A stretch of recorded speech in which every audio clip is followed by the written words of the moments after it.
ዛሬ በኖላዊቶች ከች ብለናል ማለት ነው። እንግዲህ እርግብ እያለቀሰች ትገኛለች ማለት ነው። በነገራችን ላይ ሰው የዘራውን ነው የሚያጭደው ማለት ነው።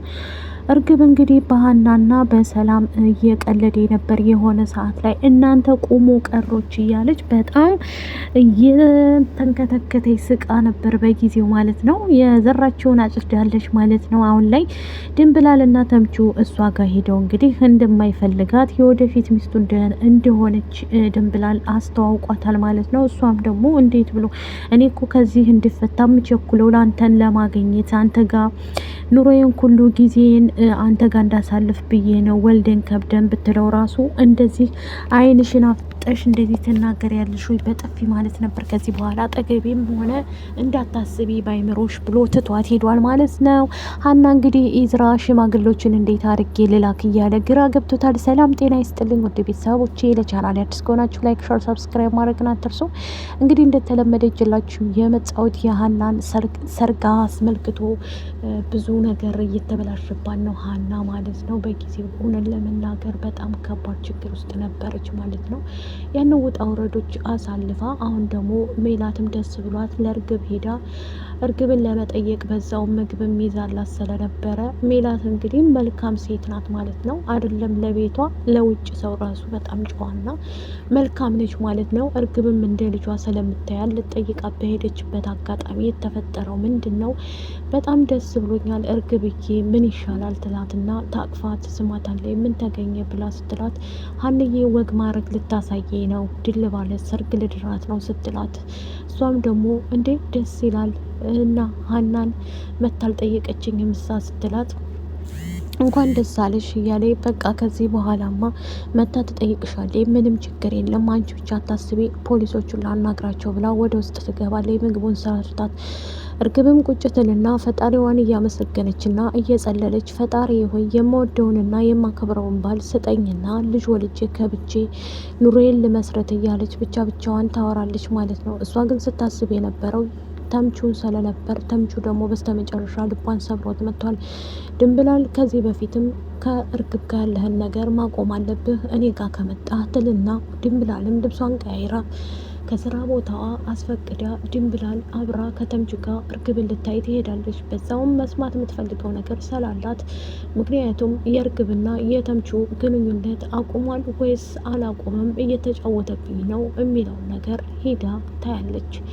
ይኸውልሽ እንግዲህ እርግብ እሷ ማለት የወደፊት የልጆቼ እናት ናት ብሎ ሲላት እርግብም እያለቀሰችና እየተበሳጨች እሱም ትቷት ድንብላልን ይዞ ወደ ቤቱ ይመለሳል። ድንብላል በዚህ ሰዓት ላይ ደስተኛም ሆና ለሷም ልክ ልኳን ነግራት ወደ ቤት አብራ ትመለሳለች። በአሁን ሰዓት ላይ የሀና ህይወት ምስቅልቅል እያለባት ያለው ምክንያቱም አሲር ለሀና ይደውልላትና መንገድ ላይ ይገናኙና ያወራታል። ምክንያቱም ያወራት ኤላ አላየሽውም አልደወለልሽም ወይ እያለ ይጠይቃታል። ምክንያቱም እሱ ማለት ከዚህ በኋላ ራሴን አጠፋለሁ እያለ ነበር እያለ ሲነግራት እሷም ደንግጣ ምን ለማለት ፈልገህ ነው አሲር እንዴት እንደዚህ ትለኛለህ እያለች ምን ማለት ነው ብላ ስጠይቀውም ኤላ ባለፈው አንቺ ላገባ ነው ካልሽ ጀምሮ እሱ እኮ እንደማይኖር እዚሽ ምድር ላይ ነግሮኝ ነበር ይላትና ትቷት ይሄዳል። ሀናም እንዴ ወይኔ ጉዴ ምንድነው የኔ ነገር እያለች ግራ ይገባትና ብቻዋን እያወራች ወደ ቤቷ ትሄዳለች።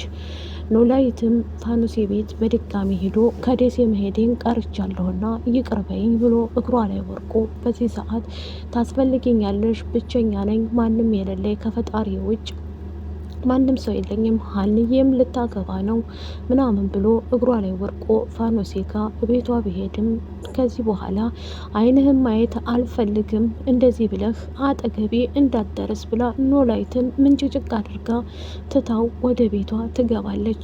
ኖላዊትም እየተናደደና እየተበሳጨ ወደ ቤቱ በሚመጣበት ሰዓት ሀናን ይደውልና ነይ ወደ ቤቴ ብሎ ያናግራታል። ሀናም ለኔ ተወው ሁሉን ነገር አታስብ እያለች አባቷን ለማጽናናት ትሞክራለች። ኖላዊት የሀና ማግባት አልተዋጠለትም። በአንድ በኩል አሲር አለ። አሲርን ታዩ ሀና ፊት ሲሆን ሜላትም ቀደም ብላ አንተ ያላልከው ነገር እዚህ ቤት ማንም ሰው ሀናን አይድራትም ብሎ ትለዋለይ። ምክንያቱም ፍቅር ካንተ ነው፣ ሀና ላይ የሚደረግ ድርጊት ሁሉ ላንተ እንጂ ለማንም አይሰጥም ብላ ሜላትም ትነግረዋለይ።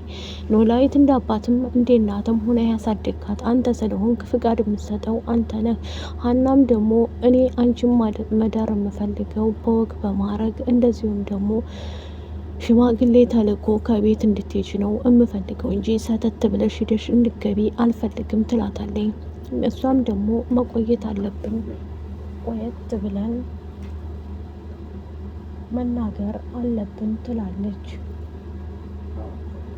ከዛ እንደዛ እያለች ስትናገርም በዛ የተነሳ እየተናገረ ትገኝ። ሜላት በአሁን ሰዓት ላይ ያለችበት ሁኔታ ሀና የባቃሉ ልጅ እንዲሆን የምታገባው በፍጹም ሀና ማታቅም። እንደዚሁም ደግሞ ኢዝራ አባቴን ከላኩት ጉድ ይፈላብኛል፣ ምንድን ነው ማደርገው እያለ አባቴ የሚፈቅድ አይመስለኝም እያለ ቤቲ ጋር ያወራል። ቤቲን በአስቸኳይ ሁኔታ እፈልግሻለሁ ብሎ ካመጣት በኋላ ስለ አባቱ ሌላ ገባ ነው ብሎ ስለነገራት እሷም ደግሞ ያቀደችውንና እንዲያውም የሀናና የኢዝራ ትዳር እንዲፈርስ ትፈልጋለች። ምክንያቱም በአንድ በኩል ፂ ጓደኛዋ ስለሆነች ፂን እንግዲህ ከዛ ቤት አንዳንድ ወሬ እንድታመጣላት እያቀረበቻት ስለሆነ ሁሉንም ነገር ማስተካከል አለብን፣ አንቺና ኢዝራ እመኝኝ አንድ ላይ ትሆናላችሁ፣ ማንም አይቀርም። ስለዚህ አንቺ ትዳርሽን ትመሰርቻለሽ ከኢዝራ ጋር፣ የሀና ትዳር እናፈርሰዋለን፣ ጠብቂ፣ እመኚ ጓደኛዬ እያለች ለፂ ትመክራታለች። ከዛ ኢዝራ ደውሎ ሲያናግራት ቤቲን አንተ ዝም ብለህ በራስህ ፍቃድ ሽማግሌ መላክ ትችላለህ፣ ምክንያቱም ለአባት ሳትነግር ትልና ትገፋፋዋለች። ኢዝራም እንደዛ ይሻላል ግን የሚያምነኝ ይመስልሻል ወይ ያለ ወይዘሮ ሜላትም የምታውቀው ጉዳይ የለም ቤቲ ስለምታውቅ እንደዛ ያለችው በምክንያት ነው። ምክንያቱም አንተና ኢዝራ የነሜላትን ልጅ እንደሚያገባ እሷ ስለምታውቅ ግን እሷ ለበቃሉ ምንም ቢሆን አልተናገረችም። በዚህ ሰዓት ላይ እየተፈጠረ ያለው በቃሉና በሜላት መካከል ያለውን ማንም ሰው አያውቅም። ሀና እውነት የእናቷን ጥላት ልታገባው ነው ወይስ ደግሞ ልትሆው ነው? ኤላ ይሄንን ከምሰማ ማንም ሰው ሀና የምታገባውን ሰው የማን ዘር እንደሆነ የማን ልጅ እንደሆነ የሚታወቅ አይደለም። ገና ለገና ባል ተብሎ ስለመጣ ነው። ጺም ደግሞ ሁሉንም ነገር ድብልቁን አወጣዋለሁ ብላ ተነስታ ቤቴንም ትታት ትሄዳለች። ሀና እያየሻት እየተጣመሩ ክላስ ውስጥ እኮ ተቃቅፈዋል። ስለዚህ ታረቁ እንጂ ምንም ለኔ የጠቀመኝ ነገር የለም እያለች ለቤቲ ትነግራታለች። ቤቲም ደግሞ ችግር የለም እሱን ለኔ ተይው እኔ ያስተካክለዋለሁ ብላ ትላታለች። በዚህ ሰዓት ላይ አሲር ምክንያቱም ብሶቱንም ሁሉንም ነገር አዘኑንም በውስጡ ይዞ ሀና ካገባች እኔ ቁሜ እምሄድ አይመስለኝም እያለ ለተምቹ ይነግረዋል። ተምቹም ወይች ሀና እንዴ ሀናን ምንም እንድትላት አልፈልግም፣ ኧረ እባክህ እሷ ብቻ ናት እንዴ ባለም ሴት ያለችው እያለ ይነግረዋል።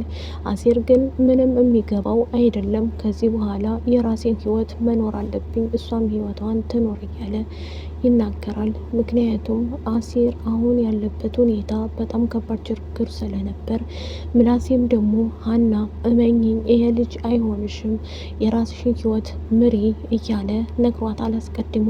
ምክንያቱም ኢዝራ ሊሆንሽ አይችልም፣ አንደኛ ነጋ እየተጣላሽ ነው፣ ምኑም አላማረኝ የሚልና ለወይዘሮ ሜላት ለእናቱ ይነግራታል። ሜላትም ደግሞ የሚወዳትና በሰው ልጅ እኮ ጸብ ያለ ነው በፍቅር መሀል አይ አልተዋጠልኝም እማዬ እዚህ ጋር ነገሩን እሺ ወይ ቶሎ እንዲያገባት መወሰን አለባት እንጂ እንደዚህ እንዲጫወትባት አልፈቅድም ይላል። አሲርንም ሄዶ እየተቆጣው ከዚህ በኋላ ወደዚህ ድርሽ እንዳትል ብሎ ይለዋል። ድንብላል አሁን ላይ ያለችበት ሁኔታ ከተምቹ ጋር በጣም እፍ ያለ ፍቅር ውስጥ ስለሆነች በደስታ እየዋለለች ትገኛለች። ምክንያቱም የእሷ ህይወት ብዙ ህይወቷን ያበላሽባት ነገር ቢኖርም ምክንያቱም ሰው ቤት እየሰራች ብዙ ነገርን ያሳለፈች ስለሆነች ሜላትም ደግሞ እኔ እኮ አንቺ እንድትቆጂም አልፈልግም ሀናን ልትጥር ወይዘሮ ሜላት ዱብንቅ እያለች ትገኛለች። በጊዜው ማንም ሰው አያውቅም። መስፍንም አብሮ እየሰራ ከበቃሉ ጋር ምክንያቱም በቃሉን መከታተሉን ዛሬም አላቆምም። በሚስቴና በቤተሰቤ የመጣብኝን እኔ አውቃለሁ ምን እንደማረግ ብሎ ተነስቷል። የወይዘሮ ሜላት ቤተሰቦች ደስ የሚሉ ቢሆኑም ለሰው ቅን ቢሆኑም ምናሴ ግን ተቤቱ ትንሽ ለየት ያለ ነው። ሰላምን እባክህ እንዳትጎዳት፣ ከዚህ በኋላ አጠገቧ እንዳትደርስ ትለዋለሽ። ቅዱስን የሚያስከፋ ነገር ይዘህ ሰላምን ስትጎዳት እኔ ማየት አልፈልግም ብላ ስትለው እሱም ደግሞ እውነትሽን ነው ሀኒ፣ እኔ ምንም ነገር አላደርግም፣ ሰላምን በጣም ወዳታለሁ፣ አፈቅራታለሁ ብሎ ይላታል። ከወደዳችሁት ቪዲዮአችንን ላይክ፣ ሾር፣ ሰብስክራይብ አድርጉ። ባይ